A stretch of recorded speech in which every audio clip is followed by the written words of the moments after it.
Hi friends, hi DJ squad. எல்லோரும் எப்படி இருக்கீங்க? நல்லா இருப்பீங்க நம்புகிறேன். இன்றைக்கி எதை பற்றி பார்க்க போகிறோன்னா, நம்ம ஃபஸ்ட்டு டைம் ஒரு பெரிய ட்ராவல் பண்ணியிருக்கோம். அதோட விலாக் தான் இது. நம்ம டிஜே ஸ்குவாட் சொன்ன மாதிரியே அந்த இடத்துக்கு தான் நம்ம போயிருந்தோம். இந்த இடத்துக்கு போங்க அப்படின்னு சொன்னீங்க.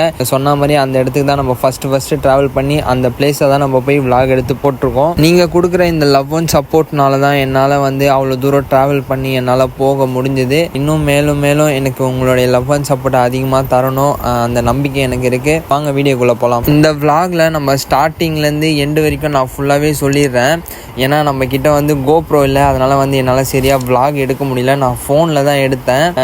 கொஞ்சம் அட்ஜஸ்ட் பண்ணிக்கோங்க. நம்ம முடிஞ்ச அளவுக்கு கொஞ்சம் சீக்கிரமாக கோப்ரோ வாங்கிடலாம் உங்கள் லவ் அண்ட் சப்போர்ட்னால. நம்ம ஸ்டார்டிங்கில் என்ன பண்ணோன்னா, நம்ம கரெக்டாக ஒரு 6 மணிக்கு வீட்டிலேருந்து கிளம்பணும்.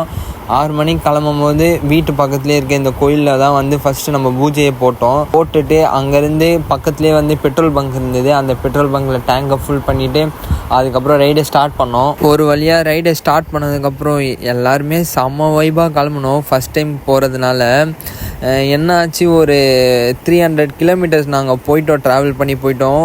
கரெக்டாக ஒரு 2 மணி இல்லை 3 மணிக்கு எல்லாருக்குமே செம்ம தூக்கம் வர ஆரம்பிச்சிச்சு. எங்களால் சுத்தமாக முடியவும் இல்லை. ஏன்னா நம்ம ஃபஸ்ட் டைம் ட்ராவல் பண்ணி போகிறதுனால எங்களுக்கு எந்த எக்ஸ்பீரியன்ஸும் இல்லை. நீங்கள் சொன்னதுனால நம்ம ட்ராவல் பண்ணியே ஆகணும் இதுக்கப்புறம் அப்படின்னு சொல்கிறதுனால நம்ம கிளம்பி போயிட்டோம். எங்களால் சுத்தமாக முடியவே இல்லை. அதுக்கப்புறம் என்னாச்சு, ரூமும் எங்களுக்கு அந்த இடத்துல கிடைக்கல. ஏன்னா நாங்கள் எடுத்துகிட்டு போன பட்ஜெட்டும் கொஞ்சம் கம்மியான பட்ஜெட்டு தான்.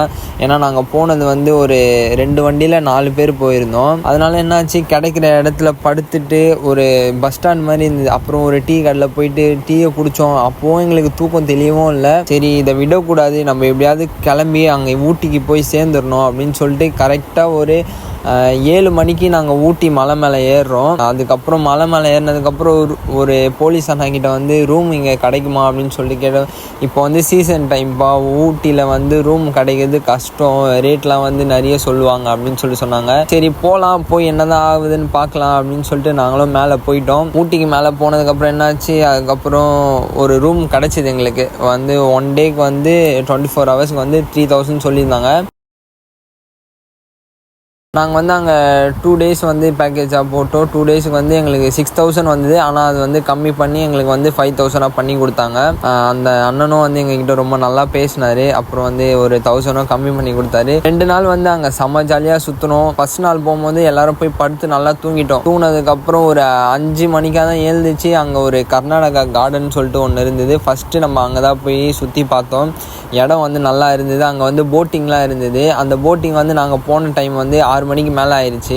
அதனால் க்ளோஸ்ன்னு சொல்லிட்டாங்க. மறுநாள் காலையில் தான் ஓப்பன் பண்ணுவேன்ட்டாங்க. அதனால் அங்கே இடத்த சுற்றி பார்த்துட்டு அங்கே ஃபோட்டோ ஷூட்லாம் எடுத்துகிட்டு அதுக்கப்புறம் வீட்டுக்கு வந்துட்டோம். வீட்டுக்கு வரும்போது என்னாச்சு, இப்போ எல்லாருக்கும் செம்ம பசி எடுக்க ஆரம்பிச்சிச்சு. அதுக்கப்புறம் வர வழியில் ஹோட்டலில் சாப்பிட்டுட்டு அதுக்கப்புறம் அங்கேருந்து திரும்பவும் ரூமுக்கு வந்துட்டோம். அதுக்கப்புறம் மறுநாள் தான் நாங்கள் காலையில் அந்த ஒரு நாள் ஃபுல்லாக சுற்றுனோம். எங்கெங்கே போனோம்னா, ஷூட்டிங் ஸ்பாட்டுக்கு போனோம். அதுக்கப்புறம் வைக்காரா ஃபால்ஸ் போனோம். நாங்கள் மிஞ்சி போனால் ஒரு 4-5 இடத்துக்கு தான் நான் சுற்றியே பார்த்துருப்போம். அவ்வளோ சுற்றி பார்க்கல. நான் எங்களால் சுத்தமாக முடியல. ஏன்னா நாங்கள் அங்கேருந்து நீங்கள் சொன்ன இடத்துக்கு நாங்கள் ஈசாக்கு வேறு வரணுமா. அதுக்கப்புறம் கரெக்டாக மே 6 நம்ம கரெக்டாக ஈசாக்கு வந்துட்டோம். ஈசாக்கு காலையில் எத்தனை மணிக்கு கிளம்புனா, ஒரு 12 இல்லை 1 மணிக்கு ஊட்டியிலேருந்து கீழே இறங்கினோடனே அங்கே ஒரு ஈசாக்கு எத்தனை மணிக்கு ரீச் ஆனோன்னா 5 மணிக்கு ரீச் ஆனோம். அங்கே ஈசாவில் போயிட்டு 5 மணிக்கு ரீச் ஆகிட்டு 6 மணிக்கெலாம் ஈசாலேருந்து நம்ம சென்னைக்கு கிளம்பிட்டோம். நம்ம ஈசாலேருந்து கிளம்புனதும் 6 o'clock. நம்ம சென்னைக்கு எத்தனை மணிக்கு ரீச் ஆனோன்னா, விடிய காத்தால் ஒரு 6 மணி ஆகிட்டு இருக்கோம். இங்கே நான் சென்னையில் ரீச் ஆகும்போது வீட்டுக்கு வரும்போது ஒரு 7 மணி ஆயிடுச்சு. நான் நாங்கள் போகும்போதும் நைட்டில் தான் ட்ராவல் பண்ணோம், வரும்போதும் நைட்டில் தான் ட்ராவல் பண்ணோம். ஏன்னா இது சம்மர் சீசன்னால எங்களால் சுத்தமாக வெயிலில் ட்ராவல் பண்ண முடியாது. நைட்டில் நான் கூட கொஞ்சம் அட்ஜஸ்ட் பண்ணி தூக்கத்தை கண்ட்ரோல் பண்ணி எங்களால் ஓட்டு வர முடியும். நான் வெயில் டைமில் சுத்தமாக முடியாது. ஏன்னா நான் ரைடிங் ஜாக்கெட்லாம் போட்டு போனேன்னா அதனால் சுத்தமாக என்னால் முடியாது. என் கூட ஃப்ரெண்ட்ஸுங்களாலையும் சுத்தமாக முடியாது. ஏன்னா வெயில் அவ்வளோ வெயில் இருக்குது இங்கே.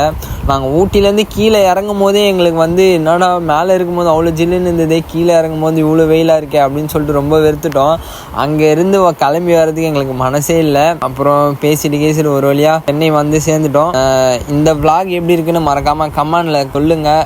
அடுத்தது நம்ம எந்த ஊருக்கு ட்ராவல் பண்ண பண்ணலன்னு அதையும் கமெண்ட்ல சொல்லுங்க. இன்னும் ஒரு முக்கியமான விஷயம், மறக்காம நம்ம சேனலை ஃபாலோ பண்ணிருங்க. பக்கத்தில் இருக்கிற பெல் ஐக்கனை தட்டி விட்டு ஆளுன்னு போட்டுக்கோங்க. அப்பதான் நம்ம வந்து அடுத்த vlog போட்டிங்கன்னா உங்களுக்கு நோட்டிஃபிகேஷன் வரும். வீடியோ எல்லாருக்கும் ஷேர் பண்ணுறேங்க. Love you so much guys. Tata bye by.